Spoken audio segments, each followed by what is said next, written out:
ಮೊಟ್ಟಮೊದಲ ಬಾರಿಗೆ ಅಥಣಿ ಠಾಣೆಗೆ ಭೇಟಿ ನೀಡಿದ ಬೆಳಗಾವಿ ಎಸ್ಪಿ ಕೆ ರಾಮರಾಜನ್.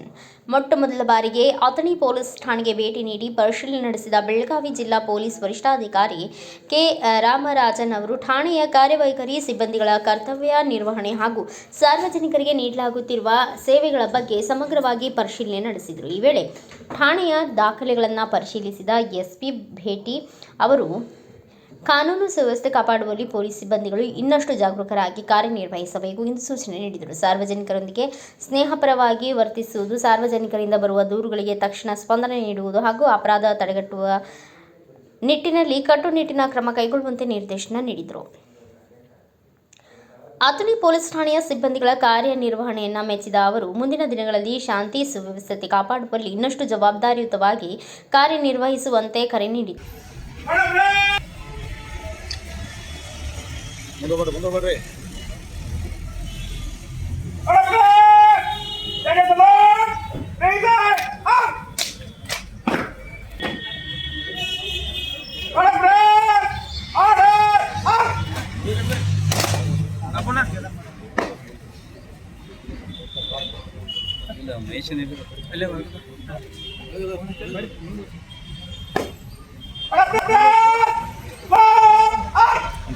ಮುಂದೆ ಬಡ ಕೃಷ್ಣ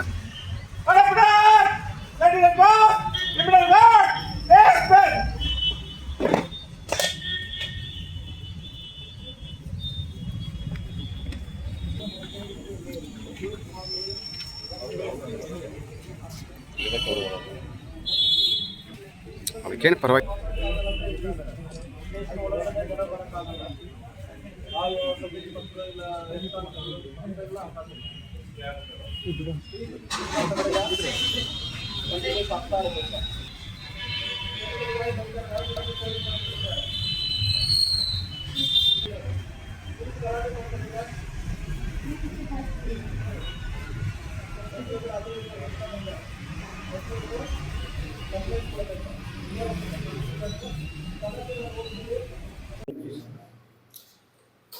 ಸೊ ಡಿಸ್ಟಿಕಲ್ಲಿ ಚಾರ್ಜ್ ತೊಗೊಂಡಾದ್ಮೇಲೆ ಜಿಲ್ಲೆಯಲ್ಲಿ ಜಾಗ್ರಫಿ, ಜನರು, ಲೋಕಲ್ ಪ್ರಾಬ್ಲಮ್ ಫೀಲ್ಡಲ್ಲಿ ನೇರವಾಗಿ ಬಂದು ನೋಡುವಾಗಲೇ ನಮಗೆ ಗೊತ್ತಾಗುತ್ತದೆ. ಸೊ ಇಲ್ಲಿ ಈಗ ಬಂದು ಒಂದು 10 ಜನ ಕಂಪ್ಲೇಂಟ್ ಕೊಡೋದು, ಮಾತಾಡೋದು, ಇಲ್ಲಿ ಲೋಕಲ್ ಏನು ಪ್ರಾಬ್ಲಮ್ ಇರೋದು, ಇದ್ರ ಬಗ್ಗೆ ನಾವು ಬಂದು ಪರ್ಸನಲ್ ಆಗಿ ಇಂಟ್ರಾಕ್ಟ್ ಮಾಡುವಾಗ ಇಲ್ಲಿ ಪ್ರಾಕ್ಟಿಕಲ್ ಡಿಫಿಕಲ್ಟೀಸ್ ಪೊಲೀಸ್ ಇಲಾಖೆಗೆ ಏನಿರ್ತದೆ, ಇನ್ವೆಸ್ಟಿಗೇಷನ್ ಮಾಡೋದಲ್ಲಿ ಅವ್ರಿಗೆ ಏನು ಕೊರತೆ ಇರ್ತದೆ, ಮತ್ತು ಈಗ ನೀವೇ ಹೇಳ್ತಾ ಇದ್ದೀರಿ ಸಿಬ್ಬಂದಿಯಲ್ಲಿ ಕೆಲವೊಂದು ಕಡೆ ಕೊರತೆ ಇರ್ತದೆ. ಅದೇ ರೀತಿಯಲ್ಲಿ ಕೆಲವೊಂದು ಕಾನೂನು ಪಾಲನೆ ಆಗ್ತಾ ಇಲ್ಲ. ಉದಾಹರಣೆಗೆ ಇಲ್ಲಿ ನಮ್ಮ ಲಾಸ್ಟ್ 1 ವರ್ಷದಲ್ಲಿ 68 ಜನ ರೋಡ್ ಆಕ್ಸಿಡೆಂಟಲ್ಲಿ ಡೆತ್ ಆಗಿದ್ದಾರೆ.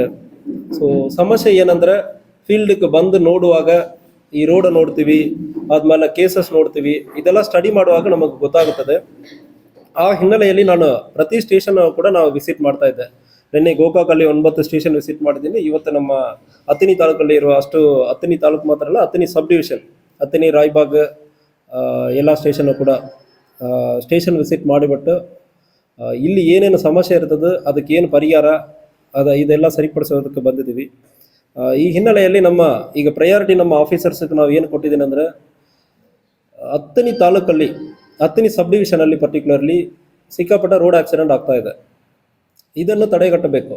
ಇದರಲ್ಲಿ ಸುಮಾರು 100ರಿಂದ 200 ಜನ ಡೆತ್ ಆಗ್ತಾ ಇದ್ದಾರೆ. ಇಡೀ ಜಿಲ್ಲೆಯಲ್ಲಿ, ಇಡೀ ರಾಜ್ಯದಲ್ಲಿ ನನ್ನ ಪ್ರಕಾರ ಈ ತಾಲೂಕಲ್ಲಿ ಮತ್ತು ಈ ಸಬ್ ಡಿವಿಷನಲ್ಲಿ ರೋಡ್ ಆಕ್ಸಿಡೆಂಟ್ ಆಗುವುದು, ಅದರಿಂದ ಜೀವ ಹಾನಿಯಾಗುವುದು ಈ ತಾಲೂಕಲ್ಲಿ ಜಾಸ್ತಿ ನಡ್ತಾ ಇದೆ. ಇದನ್ನು ನಾವು ತಡೆಗಟ್ಟಬೇಕು. ಈಗ ಇದಕ್ಕೆ ಹಿನ್ನೆಲೆ ಕಾರಣಗಳು ಕೆಲವೊಂದು ಇರ್ತದೆ. ರೋಡ್ ಚೆನ್ನಾಗಿರ್ತದೆ, ಜನ ಬೇಗ ಗಾಡಿ ಓಡಿಸ್ತಾರೆ. ಇಲ್ಲಿ ಹಳ್ಳಿಗಳು ಭಾಳಷ್ಟು ಇರ್ತದೆ, ಅವ್ರಿಗೆ ಬೇಸಿಕ್ ಐಡಿಯಾನೂ ಇರಲ್ಲ. ಹೈವೇ ಬಂದಾದ್ಮೇಲೆ ಅವ್ರು ಇದಕ್ಕೆ ಹಿಂದೆ ಏನೋ ಮಡ್ ರೋಡ್ ಇರ್ತದೆ, ಆ ರೋಡಲ್ಲಿ ಹೋಗೋ ಅಭ್ಯಾಸದಲ್ಲಿ ಹೈವೇನಲ್ಲಿ ಬಂದ್ಬಿಡ್ತಾರೆ. ಈಗಲೂ ಕುರಿಗಳು, ದನಗಳು ಜಾಸ್ತಿ ಬರ್ತದೆ. ಸೊ ಈ ಕಲ್ಚರಲ್ ಚೇಂಜ್ ಇನ್ನೂ ಆಗಬೇಕಾಗಿತ್ತು. ಮತ್ತು ಈಗ ಜೊತೆಗೆ ಡ್ರಂಕ್ ಆ್ಯಂಡ್ ಡ್ರೈವ್, ಕುಡಿದುಬಿಟ್ಟು ಗಾಡಿ ಓಡಿಸ್ತಾನೆ. ಯಾವನೋ ಕುಡಿದುಬಿಟ್ಟು ಗಾಡಿ ಓಡಿಸಿ ಯಾವುದೋ ಒಂದು ಅಮಾಯಕರನ್ನು ಸಾಯಿಸ್ತಾ ಇದ್ದಾರೆ. ಈ ಹಿನ್ನೆಲೆಯಲ್ಲಿ ಇಂಥ ಕೇಸ್ಗಳಿಗೆ ನಾವು 100% we are going to book culpable homicide, ಮರ್ಡರ್ಗೆ ಈಕ್ವಲೆಂಟ್ ಆಗಿರೋದು. ಯಾವನೋ ಕುಡಿದುಬಿಟ್ಟು ಗಾಡಿ ಓಡಿಸಿ ಇನ್ನೊಬ್ಬರಿಗೆ ಡೆತ್ ಆಗೋ ಸಂದರ್ಭದಲ್ಲಿ ಪನಿಷ್ಮೆಂಟು ಜಾಸ್ತಿ ಇರ್ತದೆ ಮತ್ತು ಅರೆಸ್ಟ್ ಆಗ್ತಾರೆ. ರೋಡ್ ಆಕ್ಸಿಡೆಂಟಲ್ಲಿ ಅರೆಸ್ಟ್ ಹಾಕಿ ಜೈಲಿಗೆ ಹಾಕ್ತೀವಿ ಮತ್ತು ಅದಕ್ಕೆ ಕಾಂಪನ್ಸೇಷನ್ ಕೈಯಲ್ಲಿಂದ ಭಾಳಷ್ಟು ಕೊಡಬೇಕಾಗುತ್ತದೆ.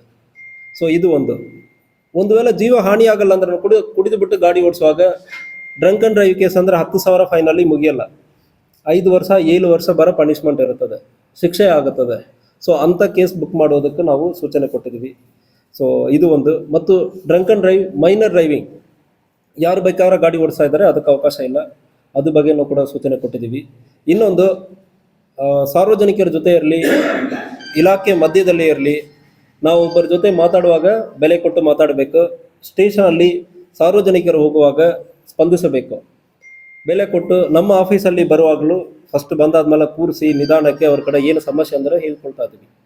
ಇದು ನಾವು ಪ್ರತಿಯೊಂದು ಪೊಲೀಸ್ ಸ್ಟೇಷನಲ್ಲಿ ಎಕ್ಸ್ಪೆಕ್ಟ್ ಮಾಡ್ತಾ ಇದ್ವಿ. ಪ್ರತಿಯೊಂದು ಪೊಲೀಸರು ಕೂಡ, ಕಾನ್ಸ್ಟೇಬಲ್ ಇರಲಿ, ಹೆಡ್ ಕಾನ್ಸ್ಟೇಬಲ್ ಇರಲಿ, ಸಾರ್ವಜನಿಕರ ಜೊತೆ ಮಾತಾಡುವಾಗ ಯಾವುದೇ ಅವಾಚ್ಯ ಶಬ್ದಗಳು, ಜೋರು ಮಾಡೋದು, ಅದಕ್ಕೆ ಯಾವುದೇ ಕಾರಣಕ್ಕೂ ಅವಕಾಶ ಇಲ್ಲ. ಕಾನೂನು ರೀತಿಯಲ್ಲಿ ನೀವು ಅರೆಸ್ಟ್ ಮಾಡಬೇಕಾ, ಅರೆಸ್ಟ್ ಮಾಡಿ.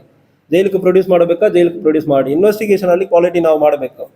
ಸಾರ್ವಜನಿಕರಿಗೆ ಅದು ಬಿಟ್ಬಿಟ್ಟು ಬೈಯೋದು, ಜುಡಾಯಿಸೋದು ನಮ್ಮ ಇಲಾಖೆಯಿಂದ ಯಾವ ಕಾರಣಕ್ಕೆ ಆಗಬಾರ್ದು ಅಂದ್ರೆ ಅದು ಸೂಚನೆಯನ್ನು ಕೂಡ ಕೊಟ್ಟಿದ್ವಿ. ಸೊ ಬ್ಯಾಕ್ವರ್ಡ್ ಏರಿಯಾನಲ್ಲಿ ಇಂಥ ಸಮಸ್ಯೆಗಳು. ಸೊ ಈಗ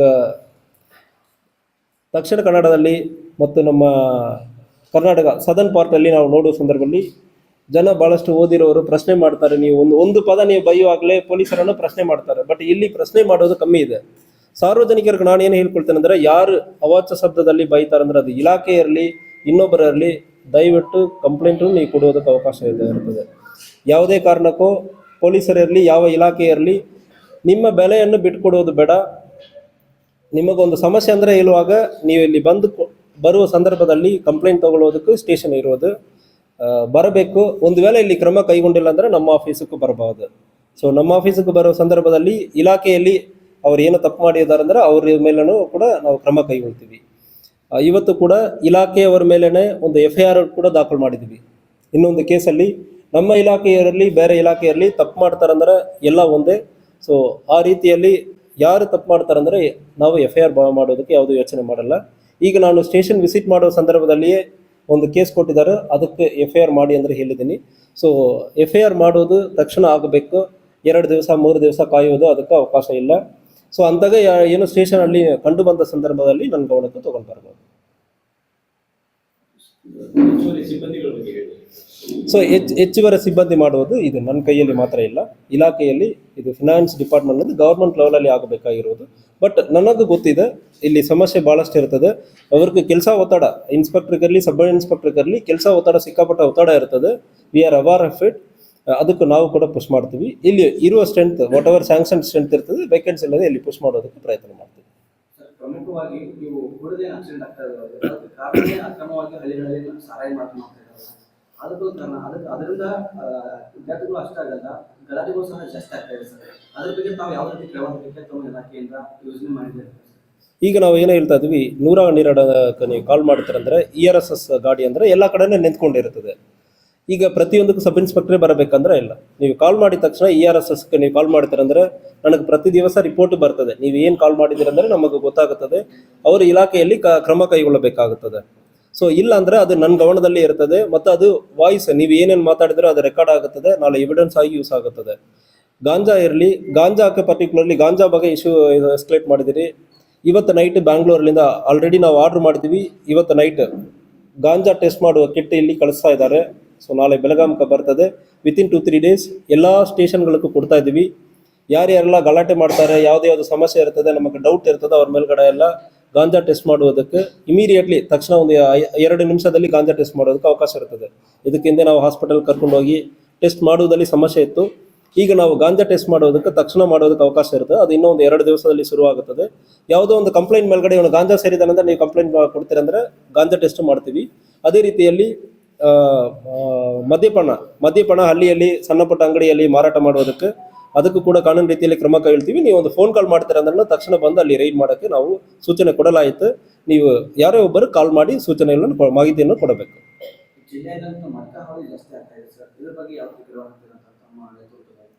ಈಗ ಮಟ್ಕಾ ಬಗ್ಗೆ ಒಬ್ಬನ ಮೇಲ್ಗಡೆ ಮಾತ್ರ ಮಾಡೋದಲ್ಲ, ಅದು ಮನಿ ಫ್ಲೋ. DSP ಅವ್ರ ಕಡೆನೂ ಅದೇ ನಾವು ಮಾತಾಡ್ತಾ ಇದ್ದೀವಿ. ಎಲ್ಲ DSP ಕರೆದು ಈ ವಾರದ ಮೀಟಿಂಗಲ್ಲಿ ಕೂಡ ಅದು ಸಬ್ಜೆಕ್ಟ್ ನಾನು ಎಸ್ಕಲೇಟ್ ಮಾಡೋಕ್ಕೆ ಇದ್ದೀನಿ. ಸೊ ಯಾವನೋ ಒಬ್ಬನದು ದುಡ್ಡು ಇಸ್ಕೊಳ್ತಾರಂದ್ರೆ ಆ ದುಡ್ಡು ಎಲ್ಲಿಂದ ಎಲ್ಲಿ ಹೋಗುತ್ತೆ. ಎಂಡ್ ಆಫ್ ದ ಡೇ ಇದು ಎಲ್ಲದಲ್ಲಿ ಇರೋದು ಹಣ ಒಂದು ಕಡೆ ಅಂದ್ರೆ ಯಾವನೋ ಒಬ್ಬನಕ್ಕೆ ದೊಡ್ಡ ಒಂದು ಲಾಭ ಬರ್ತದೆ.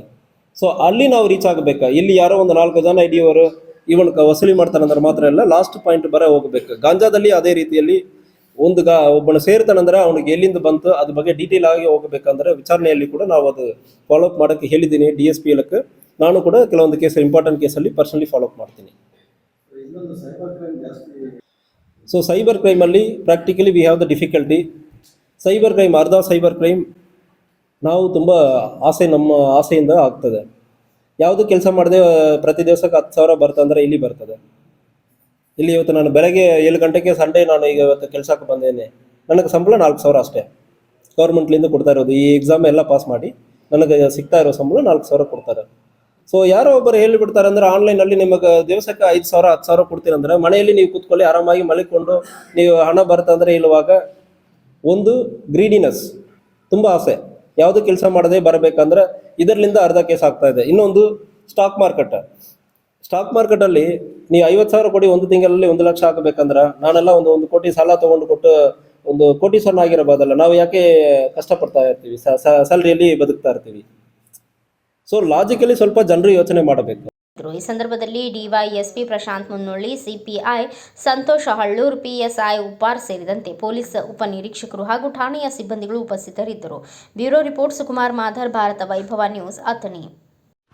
Thanks for watching. Read, discuss and debate with editor Dr. Yan Prashant Rao. Wanted reporters in print, digital and visual media for Bharat Vaibhav Daily Newspaper, BV News 5 Channel and BV Fast Web News from all the talukas of Karnataka, Goa and Maharashtra. If interested, send your resume to 9019229369.